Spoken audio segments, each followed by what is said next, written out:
হে everyone, কেমন আছো তোমরা সবাই? আশা করি তোমরা সবাই ভালো আছো, কিন্তু আমি ভালো নেই। এখন বাজে রাত 10:30। দেখো, আমি কিন্তু বেথুয়াডাউরি হসপিটালে আছি। আর এই যে আমার কাছে প্রেসক্রিপশান, এখন আমি আমার মেয়ের জন্য ওষুধ কিনতে যাব।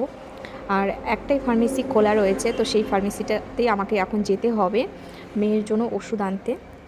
তো ফাইনালি দেখো, ওষুধটা পেয়ে গেছি আমি, ভাগ্য ভালো আমার।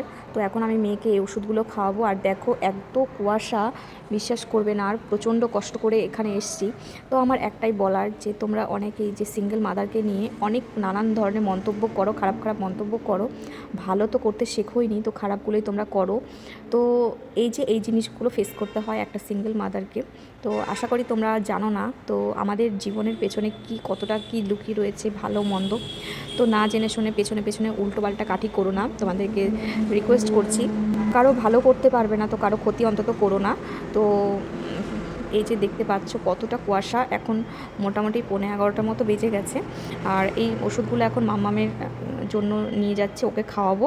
তো দেখা যাক তারপর ডক্টর কি বলে। আর আরেকটা কথা বলে রাখি, এত রাত্রে একটা মেয়ে এরকম কুয়াশার মধ্যে, তো বুঝতে পারছো যে ব্যাপারটা কি ভয়ানক পরিস্থিতিও হতে পারে। তো এই যে আমার মা আমার মেয়েকে নিয়ে বসেছিল, তো আমি আমার মাকে নিয়ে এসেছিলাম রাত 10টার পর। তো দেখা যাক কী হয় এখন। তো এখন বাজে রাত 12:30। তো এখন আমাদেরকে এক পুলিশ অফিসার আমাদেরকে এই অটোটা ঠিক করে দিল। আমাদেরকে কেউই ড্রপ করতে আসতে চাইছিল না, তো অফিসারের জন্য আমরা বাড়ি আসতে পেরেছি এত ভালোভাবে।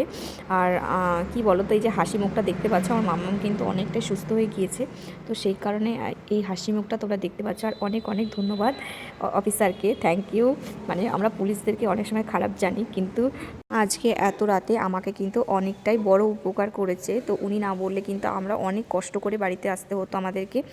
তো সেই কারণে আমি বলছি যে তোমরা প্রত্যেকেই ওনাদেরকে সম্মান করো, ভালোবেসো।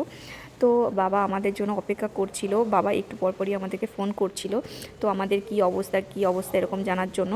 তো ফাইনালি দেখো, আমি কিন্তু বাড়িতে পৌঁছে গেছি।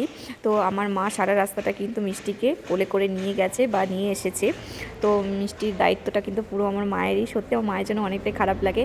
আর এই যে দেখো, সুস্থ হয়ে মা, আমার বাবা, ওরা সবাই গল্প করছিল। তো টাটা।